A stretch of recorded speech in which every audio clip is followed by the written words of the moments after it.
Hello नमस्ते प्रणाम दोस्तों, हमारे यूट्यूब चैनल पर आप सभी का स्वागत है। एक बहुत प्यारा, बहुत सुंदर, बहुत चुटकुला एक नाच गीत का हरवा नाच गीत लेकर आए हूँ। आप सबके बीच में प्रस्तुत करूँ भेज रही हूँ। जैसा भी लगेगा कमेंट में बताइएगा।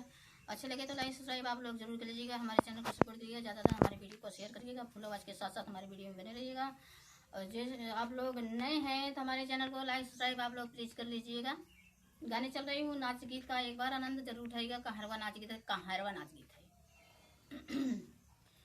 पायल बोलै झनकार जियरा लागै ना हमार, पायल बोलै झनकार जियरा लागै ना हमार, पायल बोले झनकार जियरा लागे ना हमार, पायल बोले झनकार जियरा लागे ना हमार। कहिया अइबा दिलदार नाई हरवा में, कहिया अइबा दिलदार नाई हरवा में, कहिया अइबा दिलदार नाई हरवा में, कहिया अइबा दिलदार नाई हरवा में। मम ले बाई पाटना के साड़ी मम्मी काई दा विदाई, ले बाई पाटना के साड़ी मम्मी काई दा विदाई, पापा खो जाया सवारी नाई हरवा में, पापा खोजा सवारी नाई हरवा में, पापा खोजा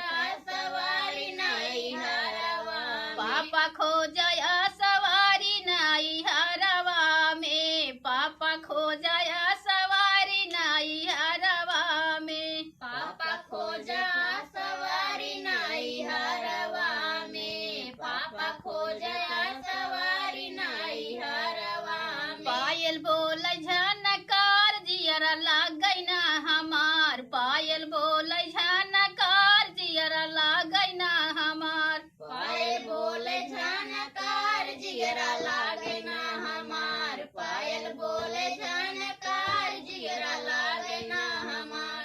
कहिया अइबा दिलदार नाई हरवा में, कहिया अइबा दिलदार नाई हरवा में, कहिया अइबा दिलदार नाई हरवा में, कहिया अइबा दिलदार नाई हरवा में। ले बाई पाटना के साड़ी चाची काई दा विदाई, ले बाई पाटना के साड़ी चाची काई दा विदाई, चाचा खो जाया सवारी नाई हरवा में, चाचा खोजया सवारी नाई हरवा में, चाचा खोजया सवारी नाई हरवा में। चाचा खो जाया सवारी नाई हरवा में, चाचा खो जाया सवारी नाई हरवा में, चाचा खोजया सवारी नाई हरवा में, चाचा खोजया सवारी नाई हरवा में। पायल बोलै झनकार जियरा लागै ना हमार, पायल बोलै झनकार जियरा लागै ना हमार, पायल बोले झनकार जियरा लागे ना हमार, पायल बोले झनकार जियरा लागे ना हमार। कहिया अइबा दिलदार नाई हरवा में, कहिया अइबा दिलदार नाई हरवा में, कहिया अइबा दिलदार नाई हरवा में, कहिया अइबा दिलदार नाई हरवा में। ले बाई पाटना के साड़ी भाभी काई दा विदाई, ले बाई पाटना के साड़ी भाभी काई दा विदाई, भैया खो जाया सवारी नाई हरवा में, भैया खोजया सवारी नाई हरवा में, भैया खोजया सवारी नाई हरवा में। भैया खो जाया सवारी नाई हरवा में, भैया खो जाया सवारी नाई हरवा में, भैया खोजया सवारी नाई हरवा में, भैया खोजया सवारी नाई हरवा में। पायल बोलै झनकार जियरा लागै ना हमार, पायल बोलै झनकार जियरा लागै ना हमार, पायल बोले झनकार जियरा लागे ना हमार, पायल बोले झनकार जियरा लागे ना हमार।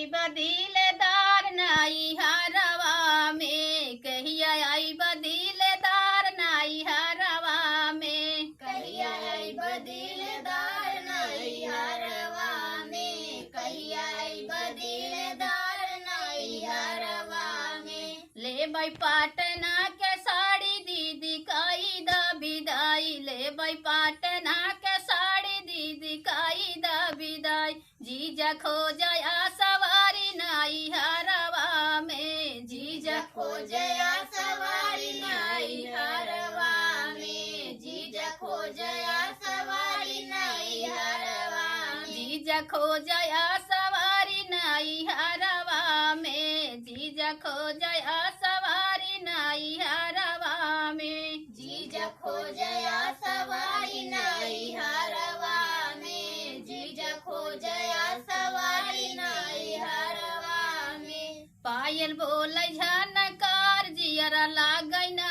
हमार, पायल बोलै झनकार जियरा लागै ना हमार, पायल बोले जानकार जियरा लागे ना हमार, पायल बोले जानकार जियरा लागे ना हमार। कहिया आई बदिलेदार नाई हरवा में, कहिया आई बदिलेदार नाई हरवा में, कहिया आई बदिलदार नाई हरवा में, कहिया आई बदिलदार नाई हरवा में। ले भाई पाटना के साड़ी बुआ काई दा विदाई, ले भाई पाटना के साड़ी बुआ काई दा विदाई, फूफा खो जाया सवारी नाई हरवा में, फूफा खो जया सवारी नाई हरवा में, फूफा खो जया सवारी नाई हरवा में। फूफा खो जाया सवारी नाई हरवा में, फूफा खो जाया सवारी नाई हरवा में, फूफा खो जया सवारी नाई हरवा में, फूफा खो जया सवारी नाई हरवा में। जैसा भी लगेगा हमारा गाना कमेंट बॉक्स जरूर बताइएगा, अच्छा लगे तो लाइक सब्सक्राइब खूब प्यार से करना दोस्तों।